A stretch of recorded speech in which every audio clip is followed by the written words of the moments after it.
Hi guys, it's me again, and I wanted to talk today about fear. Fear, because I woke up late today, and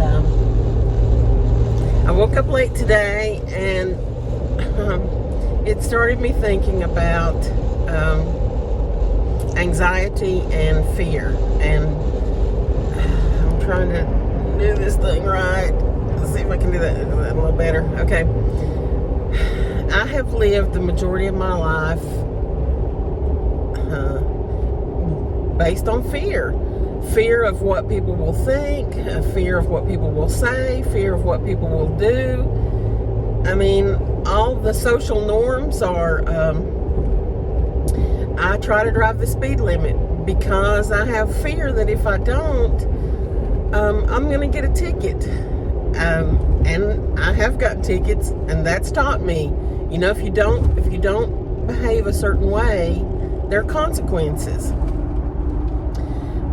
If I'm late for work consistently, there are consequences. And outside of that, I have other fears of what people will think. What if I go out and my clothes don't match?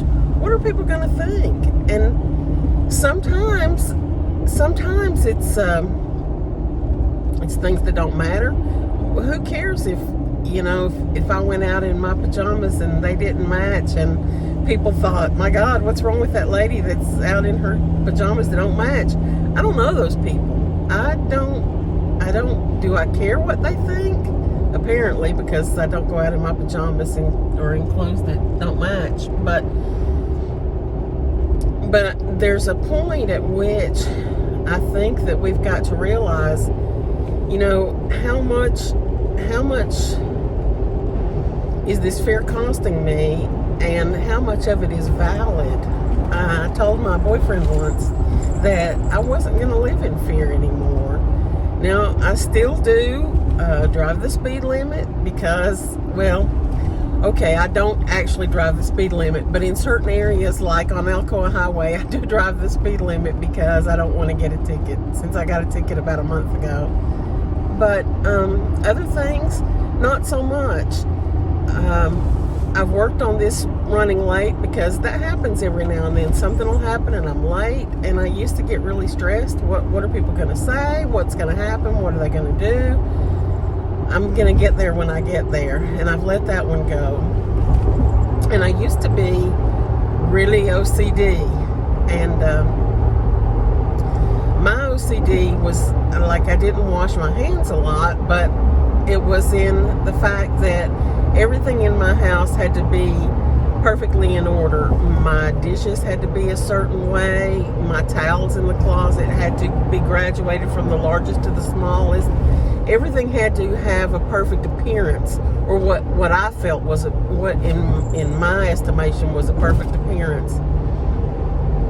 Now I'm going to tell you where that came from, and I know it's going to sound nuts. Everything I say sounds nuts, but I had a fear that if something happened to me, let's say I was in a fatal car accident, or I went missing, or something out of the ordinary happened, and the police had to come to my house.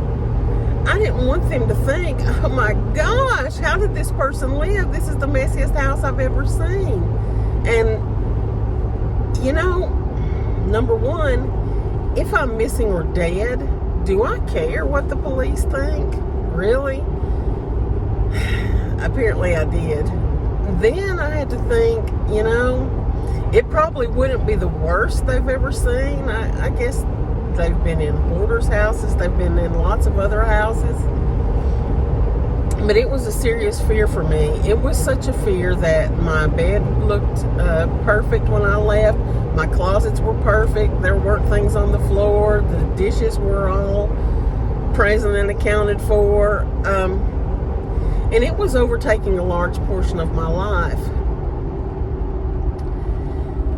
The way that I fixed it was, at the time, I had a therapist who knew what was going on, and she said to me, the next time that you take the dishes, well, I didn't explain, I had Fiesta ware, and my Fiesta ware was not all the same color. I had all different colors, and in my mind, two of the same colors couldn't touch. Two of the greens couldn't be together, or two of the blues couldn't be together. There had to be a separation of colors so that when somebody opened the cabinets, they wouldn't see two colors together.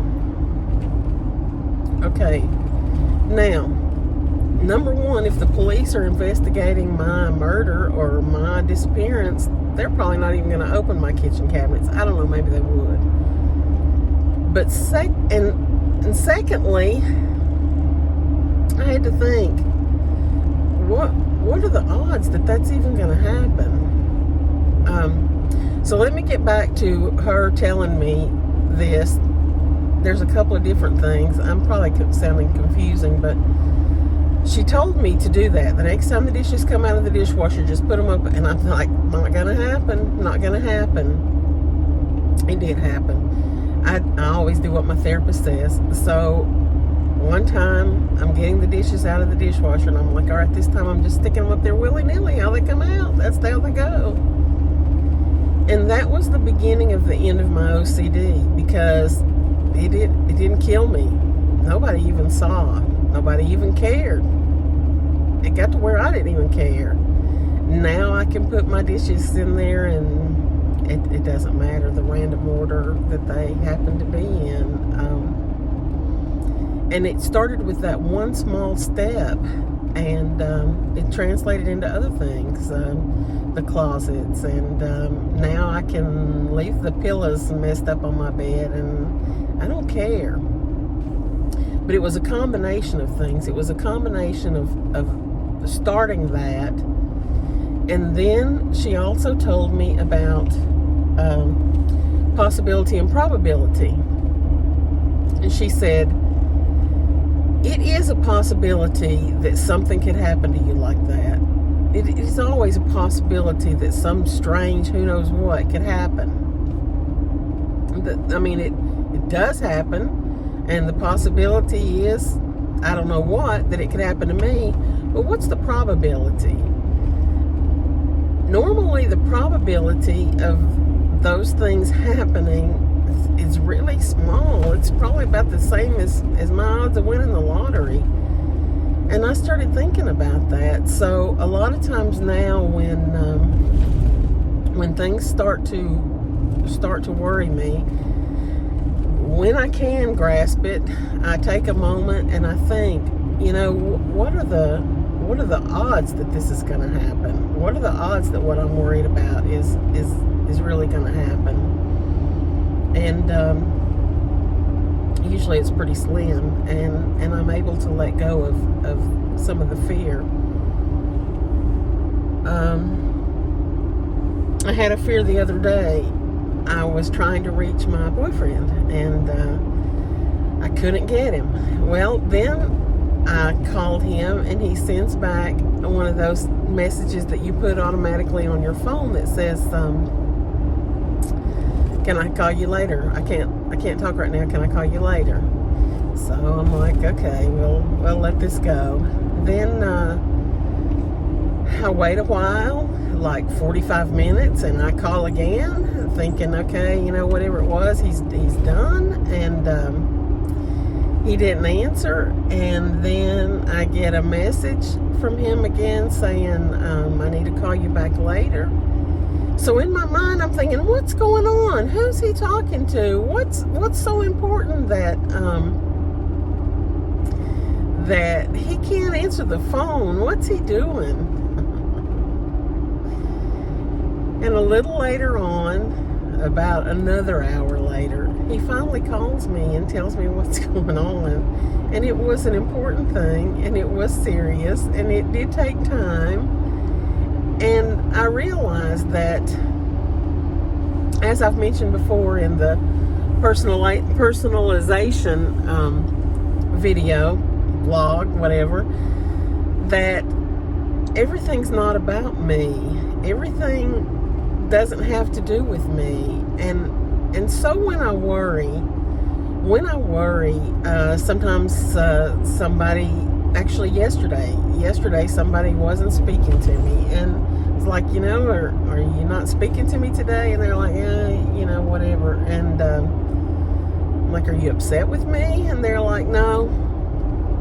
Okay, I have to believe them, and come to find out, that didn't have anything to do with me. It was what was going on in their life. Like right now, if somebody were to talk to me, I might be a little short because I'm worried about being late, but it doesn't have anything to do with them. And so when I worry, and I really try not to worry, but when I worry, I start thinking, what am I worried about? Am I worried about things that I can't control, like the opinion of others? Am I worried about things that don't matter, like the opinion of others? Is what I'm worried about valid? I used to worry about getting fired all the time, and it was such a common thing that my boss would say, hey, when you get a chance, come into my office and you're not getting fired. Because she knew that was a major fear of mine, was getting fired, and there was no reason for me to have that fear. So I think, is what I'm feeling valid? Is it may be possible that what I'm fearing could be the case, but is it probable? Is it probable that it's a valid fear? And then I think, could it be something that absolutely has nothing to do with me? Like when I worry about other people's reactions or responses or what other people are doing. Maybe it has nothing to do with me. Maybe I'm not the center of their universe, as I've said before. There are a lot of people out there, and I'm not the center of their universe. But, they've got things going on, and it might have nothing to do with me. So, talking that out, I'm not worried. I was proactive. I called and told where I'm headed that I'm going to be late. So now they know. Chips are going to fall where they may. I'm going to get there when I get there, and no need to worry about it. I also think, what's the worst that could happen? I'm still not going to my mailbox in the daylight hours. I don't go to my mailbox in the daylight hours because I'm afraid that one of my neighbors will see me. Well, it's not like I'm doing anything illegal. It's not like they're going to see me robbing a bank and identify me to the police. It's not like they're seeing me steal a car. It's not like they're seeing me perform unnatural acts. I'm just going to the mailbox. What's the worst that could happen? The actual worst that could happen is they see me and they think, hey, there's that lady going to her mailbox. All right, so today I'm going to go to the mailbox in the daylight hours. All right, I'm making that commitment to you today. What's the worst that could happen? I'm going to go, and I haven't done this for, months. I haven't gone to the mailbox in the daylight hours because of fear. So I'm making a commitment to you today that today I'm going to go to the mailbox in the daylight hours, and I'm going to pitch caution to the wind, and I'm not going to worry about what people will see and what they think. I'm going to let go of the fear, and I'm going to do it today. So if you want to ask me later if I went to the mailbox this afternoon out in the daylight, you do that, because yes, I'm going to do it. I'm going to go out to the mailbox during the daylight hours and see what horrible things happen. So y'all have a good day, and try not to worry. And when you worry, take a look at it. Take a look at what you're afraid of, and see if if it's really worth worrying about. Is it something that you really don't care about? Is it something that's probably not even likely to happen? There is a saying that says that 90% of the things that we worry about never even happen. So take a look at it instead of living in fear like I do. Try not to do that. And I tell my boyfriend all the time when I'm trying to make a decision that I'm not going to live in fear, that I'm not going to live in fear. Apparently, I still live in a little bit of fear, but I'm trying not to. So don't you live in fear either. And have a great day. Talk to you later. Bye.